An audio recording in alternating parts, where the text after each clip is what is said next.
सन 1947 में दिल्ली की जामा मस्जिद की तारीखी सीढ़ियों पर खड़े होकर के भारत रत्न मौलाना अबुल कलाम आजाद साहब ने कहा था कि मुसलमानों कहां जा रहे हो, यह है तुम्हारा मुल्क, यहां तुम्हारे आबाओ अजदाद की कब्रें हैं। उस वक्त मौलाना आजाद की ये सदाएं सुन करके लोगों ने अपने सरों की गठरियां उतार करके रख दी थीं।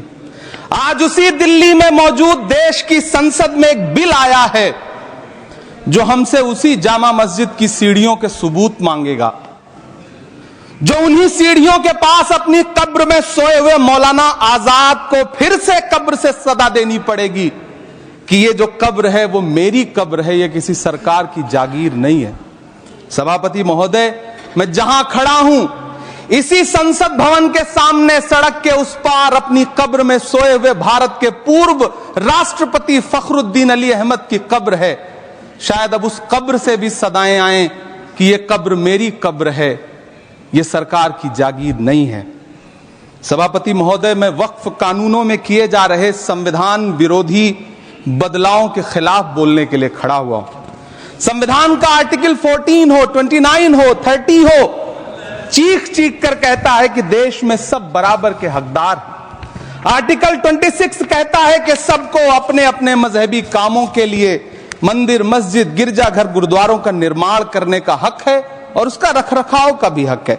लेकिन डॉक्टर बाबा साहब अंबेडकर के संविधान को हर दिन कुचलने वाली यह सरकार देश के मुसलमानों से नफरत में इतनी अंधी हो गई है कि खुलेआम देश की संसद में देश सरकार के माइनॉरिटी मिनिस्टर साहब और होम मिनिस्टर साहब झूठ बोलते हैं और देश को गुमराह करते हैं, झूठ शब्द असत्य बोलते हैं। सरकार ने इस बिल का नाम उम्मीद रखा है। मंत्री जी कल से इसे देश के मुसलमानों के लिए नई उम्मीद बता रहे हैं। नहीं मंत्री जी, न तो यह बिल मुसलमानों के लिए नई उम्मीद है और न ही उम्मीद की नई किरण। सभापति महोदय, भाजपा ने पूरे देश में वक्फ के नाम पर कई सारे झूठ फैलाए हैं। आइए आज उनकी सच्चाई पर बात करते हैं। वक्फ ट्रिब्यूनल को ऐसे बताया जाता है जैसे वक्फ ट्रिब्यूनल कोई मजहबी खाप पंचायत हो। सभापति महोदय, जबकि सच्चाई यह है कि वक्फ ट्रिब्यूनल भी तो सरकारी न्यायिक विभाग है जिसमें सरकार द्वारा नियुक्त जज होते हैं, जिसमें प्रशासनिक अधिकारी होते हैं, कहीं ऊपर से थोड़ी आ गए। सभापति महोदय, देश के गृह मंत्री जी ने इसी सदन में कहा कि वक्फ ट्रिब्यूनल के फैसले के खिलाफ कोई कोर्ट नहीं जा सकता, जबकि सच यह है कि वक्फ एक्ट 1995 की धारा 83(9) के तहत हाई कोर्ट वक्फ ट्रिब्यूनल के फैसले की न सिर्फ समीक्षा कर सकता है बल्कि उसे बदल भी सकता है। सच तो यह है कि वक्फ बोर्ड खुद अपनी जमीनों के लिए कई सारी कोर्ट में मुकदमे लड़ रहा है। माननीय उपसभापति महोदय, अच्छा डिस्कशन आप चलने दें। मैं इनकी बातों को सुन रहा था और मैं इस सदन के संज्ञान में लाना चाहूंगा। माननीय सदस्य सैयद नासिर हुसैन जब इस बारी राज्यसभा में चुने गए, जब ये इनके जीत की घोषणा हुई, मैं उस समय कर्नाटक के बेंगलोर में था। कर्नाटक की विधानसभा में पाकिस्तान जिंदाबाद के नारे लगाए गए थे। भारतीय जनता पार्टी के कार्यकर्ताओं ने विरोध किया, उनको पकड़ करके जेल में भेज दिया गया। भारतीय जनता पार्टी के कार्यकर्ता जो इस पाकिस्तान जिंदाबाद के नारे का विरोध कर रहे थे, उन्हें जेल में भेज दिया गया और इन्हें प्रसिद्ध किया गया। ये लोग बैठाइए, इन्हें बैठाइए, ये बोल नहीं सकते।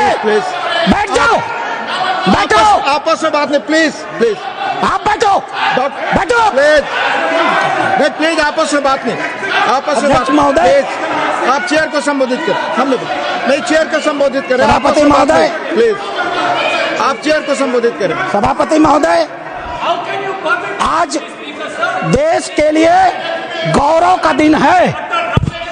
देश के आम मुसलमान के लिए, देश के गरीब मुसलमान के लिए, देश के पसमंद बीच में टोका टोकी नहीं होगी, ये दोनों के लिए होना चाहिए। फिर दो, please please please Nasir ji, please please झूठ बकवास शब्द उपसभापति महोदय नहीं जा रहा, आप रिकॉर्ड पे नहीं जा रहा, बैठ जाइए। उपसभापति महोदय, आज का दिन गरीब मुसलमानों के लिए, पसमानदा मुसलमानों के लिए, तलाकशुदा महिला बहनों के लिए, विधवा महिला बहनों के लिए, अनाथ बच्चों के लिए आज ऐतिहासिक दिन है। एक क्रांतिकारी परिवर्तन आने जा रहा है। पूरी की पूरी इस गरीब समाज, मुस्लिम समाज की आर्थिक और सामाजिक व्यवस्था में यह वक्फ अधिनियम क्रांतिकारी परिवर्तन लाने जा रहा है। मैं आभारी हूं माननीय मोदी जी का, जिन्होंने इस महान विधेयक को इस सदन में लाने का काम किया। अध्यक्ष उपसभापति महोदय, हम हिंदू हैं, हम लगातार अपने समाज में परिवर्तन की बात करते हैं। हमने लगातार अपनी समाज की बुराइयों के विरुद्ध संघर्ष किया है।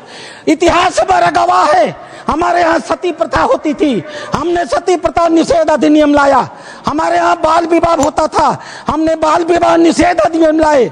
हमारे यहाँ विधवा विवाह नहीं होते थे, हमने विधवा विवाह अधिनियम लाया। आश्चर्य की बात होती है जब इस समाज की चर्चा होती है, आश्चर्य की बात होती है इन 75 सालों के अंदर एक बार भी मुस्लिम समाज के संशोधन को लेकर, सुधार को लेकर के, एक गरीब मुसलमान की जीवन की बेहतरी को लेकर के एक बार भी किसी प्रकार के सुधार आंदोलन को इस सदन में लाने का काम नहीं किया। आज यह पहली बार है और हमें गर्व है अपने प्रधानमंत्री पर, नरेंद्र मोदी पर, जिन्होंने इस मुस्लिम समाज के सुधार के इस ऐतिहासिक विधेयक को लाने का काम किया है। 2014 में माननीय प्रधानमंत्री बने थे, उनके दृष्टि में कभी हिंदू और मुसलमान नहीं होता था, उनका सिर्फ एक नजरिया होता था, गरीब और अमीर। आप गौर कीजिएगा, यह सदन गौर करेगा। हम जनधन योजना लेकर के आए, 42% लाभार्थी मुस्लिम थे। हम प्रधानमंत्री आवास योजना लेकर के आए, 31% लाभार्थी मुस्लिम थे। हम उज्ज्वला योजना लेकर के आए, 37% लाभार्थी मुस्लिम थे। हम मुद्रा योजना लेकर के आए, 36% लाभार्थी मुस्लिम थे। हम स्किल इंडिया लेकर के आए, 22.7% लाभार्थी मुस्लिम थे। हमने प्रधानमंत्री एम्प्लॉयमेंट गारंटी प्रोग्राम चलाया, अध्यक्ष महोदय 70% अधिक मुसलमानों ने उस योजना का इस देश में लाभ लिया। मेरे पार्टी की बैठक है, मुझे बताना नहीं चाहिए, लेकिन मैं कहूंगा, माननीय प्रधानमंत्री इसी बाल योगी सभागार में हम सारे सांसदों की बैठक ले रहे थे। उन्होंने क्या कहा हमसे? उन्होंने कहा, लोग कहते हैं कि मुसलमान भाजपा को वोट नहीं देते, आपको याद होगा मित्रों। उन्होंने कहा नहीं, ये गलत है, देते हैं। और अगर मान लिया जाए कि नहीं देते हैं तो इसका मतलब क्या है? क्या वो देश के नागरिक नहीं है? क्या उनके काम नहीं होने चाहिए? क्या उनका विकास का काम नहीं होना चाहिए? हम सारे सांसदों को उन्होंने मीटिंग में कहा, अपने काम को करते समय कभी हिंदू और मुसलमान न करना, विकास की धारा सारे समाज पर समान रूप से पहुंचाने की बात कही। उन्होंने दूसरी बात कही, मैं पूरे देश को 2047 में विकसित भारत का सपना दिखाता हूं। क्या 20% मुसलमान अगर देश का पिछड़ा रह जाएगा तो क्या भारत का विकास का सपना पूरा होगा? नहीं। हमें भारत के विकास का मतलब है 20% मुसलमान के विकास की भी योजना बनानी है। यह कल्पना माननीय प्रधानमंत्री ले सकते हैं। आजादी के 75 सालों के अंदर इस कल्पना को लेकर इस देश में कोई नहीं आया था।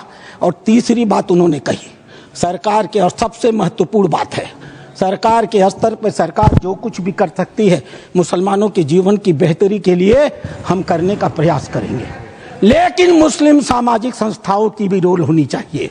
ये मुस्लिम पर्सनल लॉ बोर्ड की भी भूमिका होनी चाहिए, यह जमायत उलेमा की भी भूमिका होनी चाहिए, यह वक्फ कमेटियों की संपत्तियां जो पड़ी हुई हैं उनकी भी मुसलमानों की जिंदगी को बेहतर करने में भूमिका होनी चाहिए।